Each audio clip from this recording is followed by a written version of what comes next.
Number 28, Muffler. Your engine is basically a controlled explosion machine, and explosions are meant to be loud. That's where the muffler comes in. Tucked at the back of your exhaust system, the muffler's job is simple. Quiet things down.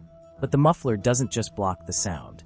Inside, it has special chambers and tubes that bounce the sound waves around so they cancel each other out. Kind of like noise-canceling headphones do for your ears.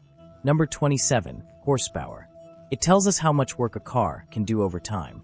So, a 400 horsepower car isn't just stronger than a 130 horsepower one. It can keep applying more force more consistently. But a common misconception is that 1 horsepower equals the peak output of a single horse. It started as an old marketing tactic. Back in the 18th century, Scottish engineer James Watt coined the term horsepower to help people understand how powerful his steam engines were. So, he compared them to something familiar, a horse. He watched horses working at a coal mine and came up with a number. 1 horsepower equals 33,000 foot-pounds of work per minute. He claimed that one of his improved steam engines could produce enough power to replace 10 of cart-pulling horses, or 10 horsepower. It was a clever idea, but not exactly accurate.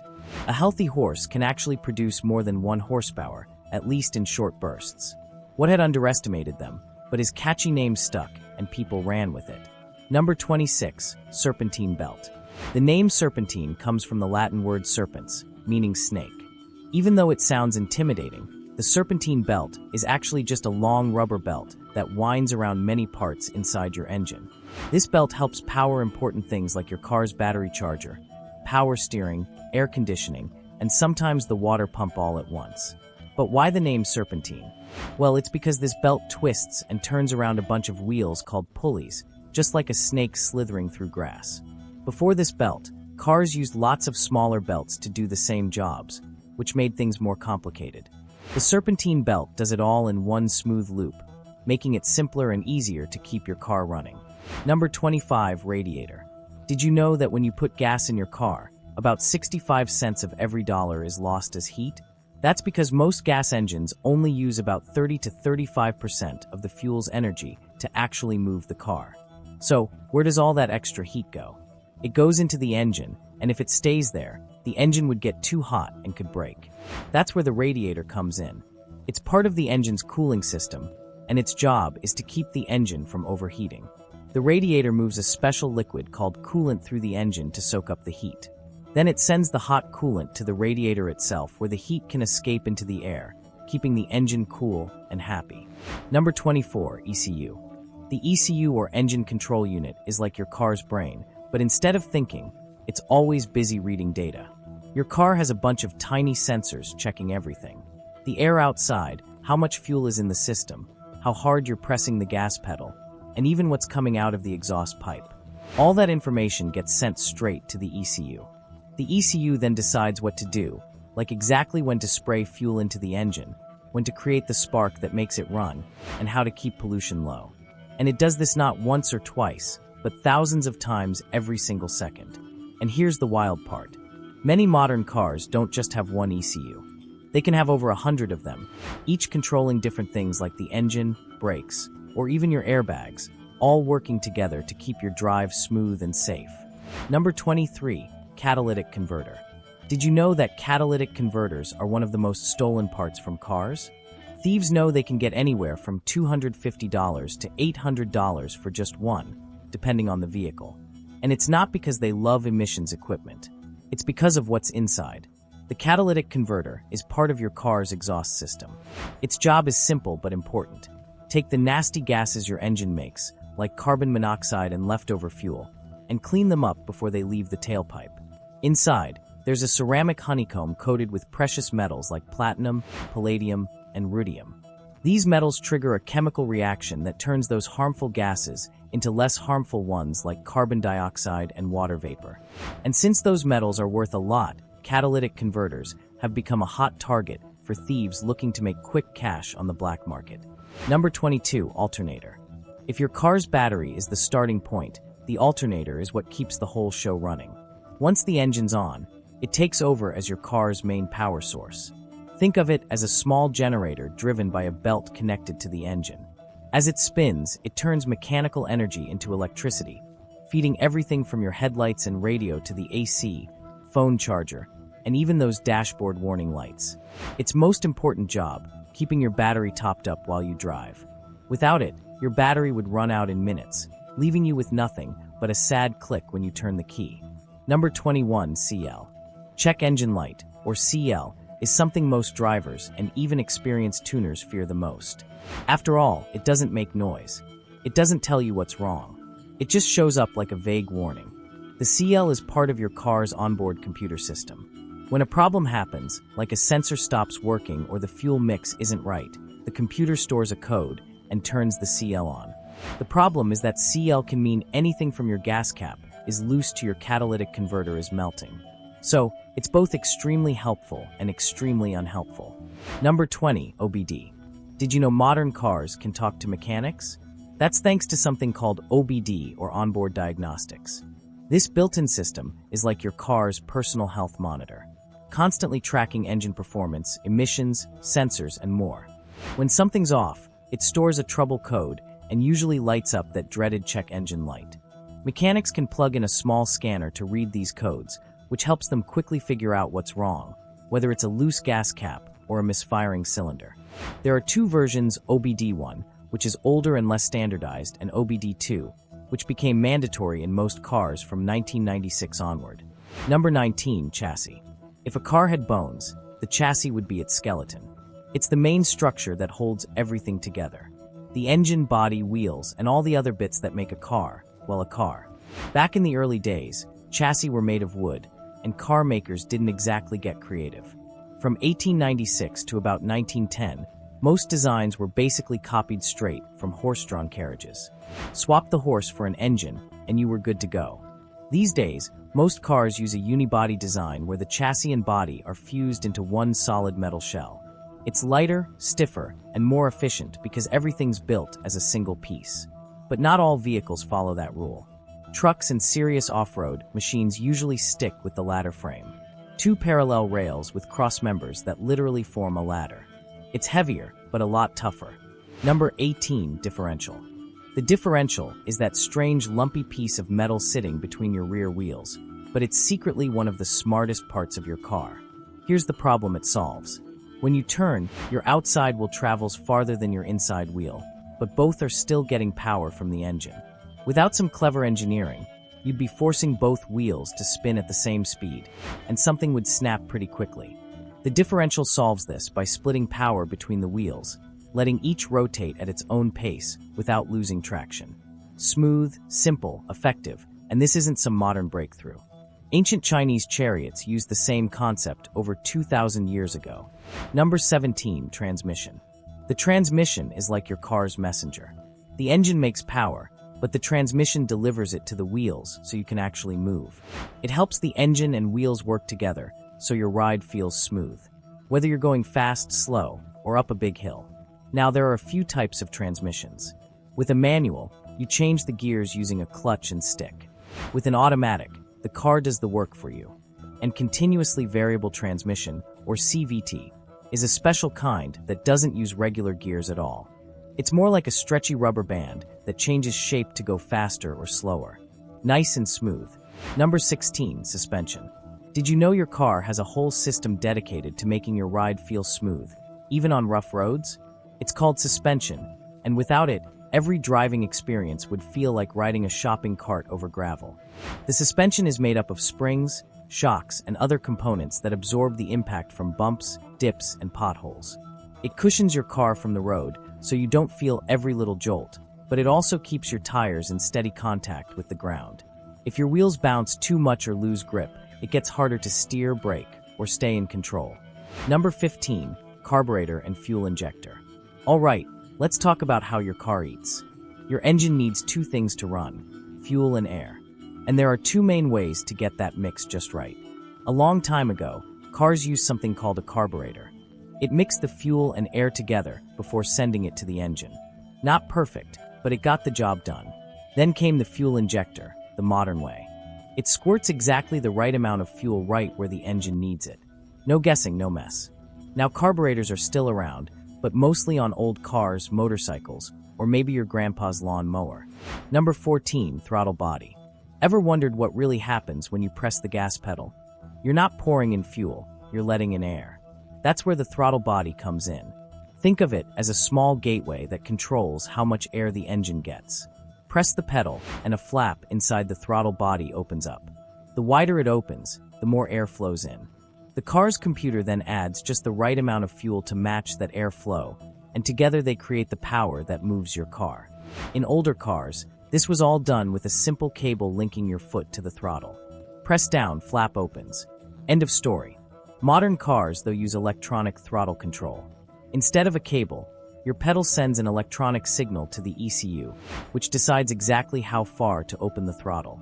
Same result, just with a lot more precision. Number 13, Mass Airflow Sensor. If the throttle body is the door that controls how much air can get into the engine, the Mass Airflow Sensor, MAF for short, is the one standing at that door with a clipboard, counting exactly how much air is coming in. It sits just after the air filter, measuring the air flow in real time. That data goes straight to the car's computer, which then mixes in the perfect amount of fuel. Get it wrong and things go south fast. Too much air and not enough fuel, and the engine runs lean. Maybe even misfires. Too little air, and your car was test fuel and loses power. The MAF's whole job is to make sure the engine breathes just the right amount every second you're driving. Number 12, Pistons. Pistons are like the engine's muscles. They live inside the cylinders and move up and down way faster than you can blink. In fact, thousands of times every single minute. But why are they moving up and down? Well, when your car mixes fuel and air, it makes a little boom. Not the scary kind, and just enough to give them a push. That boom launches the piston down like a rocket, and that is what helps your car move.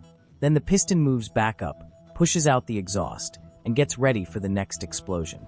Some cars have 4 pistons, some have 6, and some even have 8. The more pistons an engine has, the smoother and stronger it runs. Number 11, Camshaft.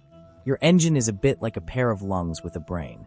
It needs to breathe in fresh air mixed with fuel, then breathe out dirty exhaust. But it can't just breathe whenever it wants. It needs perfect timing. That's where the camshaft comes in. The camshaft is like the engine's breathing timer. It has small egg-shaped bumps called lows. As it spins, each lobe gently pushes a little door called a valve to open so air and fuel can rush in or to let exhaust escape. Once the bump passes, the valve closes again, like opening and shutting a window at just the right moment. But here's the important part. The camshaft has to work in perfect sync with the crankshaft, which makes the pistons move. It's like 2 dancers keeping the same beat. If one dancer gets out of step, the whole routine falls apart. And if they're really out of sync, the engine won't run at all. Number 10, Timing Belt. The timing belt might look simple, just a rubber belt with little teeth on it, but it's one of the most important parts of your engine. The crankshaft moves the pistons up and down, while the camshaft opens and closes the valves to let air and fuel in and exhaust out. The timing belt keeps them moving in perfect sync, so the engine can breathe and work properly. If the belt slips even a tiny bit, the timing gets messed up, and the engine starts running badly, or not at all. Number 9, Spark Plug. Inside your engine, there's a tiny part called the spark plug. Think of it like a little matchstick. Its job is to light a fire. Yes, a real fire. Inside the engine. Here's how it works. Your engine mixes air and fuel together, then squishes it really tight inside a cylinder. When everything's ready, the spark plug makes a tiny lightning bolt. That spark sets the air and fuel on fire, causing a small explosion. That explosion pushes the piston down, and that's what helps your car move. But here's something fascinating.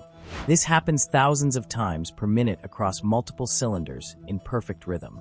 If even one spark plug misfires, you'll feel it. Rough idling, sluggish acceleration, or worse. Number 8, Oil Pump. Think of it like your heart, but for your engine. Just as your heart keeps blood flowing through your body, the oil pump keeps engine oil moving through tiny passages reaching everything that moves. The pistons, camshaft, crankshaft, bearings, you name it. Once the oil gets where it needs to go, it reduces friction, cools things down, and protects metal parts from grinding against each other. The pump is usually located low in the engine, where it pulls oil from the oil pan and pushes it upward through the block and cylinder heads. It runs nonstop every single second the engine is on. No oil pump? Your engine would overheat and seize in minutes. Number 7, Clutch. Imagine your engine is like a treadmill that never stops running. And your wheels, they're your legs. You can't just jump onto a moving treadmill at full speed. You'd wipe out. That's what the clutch is for. It lets you connect to the engine smoothly. Inside, it works with a set of plates. When you press the clutch pedal, the plates separate, cutting the power from the engine to the wheels. When you release the pedal, the plates press together again and send power back to the wheels. Using the clutch is all about timing and control. Let go too fast and the car stalls. Number 6, flywheel. Every car engine makes power by firing the pistons one after another, but it doesn't do this in a smooth, steady way. It gives power in short bursts. Without help, those bursts would make the car feel shaky and uneven. That's why engines need something to smooth things out. And that's the job of the flywheel. The flywheel is a big, heavy metal disc that spins along with the engine. Because it's heavy, it keeps spinning. Even when the engine isn't pushing, that spinning helps fill in the gaps between each burst of power. Number 5, ABS. Did you know ABS was originally invented for airplanes? Back in 1929, a French aviation pioneer named Gabriel Voissa created a system to help planes brake without skidding on landing. Fast forward to today, and that same idea is saving lives on the road. ABS stands for Anti-Lock Braking System. Its job to stop your wheels from locking up when you slam the brakes. ABS fixes that by rapidly pumping the brakes for you, sometimes up to 15 times per second. That lets the tires maintain grip so your car stays stable and steerable, especially on wet or slippery roads. Number 4, intake and exhaust manifold. Think of your engine like a pair of lungs. Just like you breathe in fresh air and breathe out waste, your engine needs to do the same. The intake manifold is like the engine's inhale. It takes in fresh air mixed with fuel and carefully splits it up, sending the right amount to each cylinder. Imagine it as a delivery center, making sure every cylinder gets exactly what it needs so the engine runs smoothly. After the engine burns this air-fuel mix, the exhaust manifold handles the exhale. It collects the hot used gases from each cylinder and sends them into the exhaust system to safely flow out the back of your car. Number 3, CV joint. Think of your car like a toy car you push around. Turning corners would be almost impossible. That's where the CV joint comes in. It's like a flexible wrist for your car's wheels. It lets them spin to move the car forward, but also bend left and right so you can steer smoothly. It's called a constant velocity joint because it keeps the wheels spinning evenly even when the road is rough or the wheels are turning. Without the CV joint, your car's axles would break every time you tried to turn. Number 2, turbocharger. Did you know your car's engine can get stronger by reusing the hot air it pushes out? That's exactly what a turbocharger does. When your engine burns fuel, it creates hot exhaust gases. Instead of wasting that energy, the turbocharger uses those gases to spin a small fan called a turbine. This turbine then pushes extra fresh air into the engine, allowing it to burn more fuel and produce more power.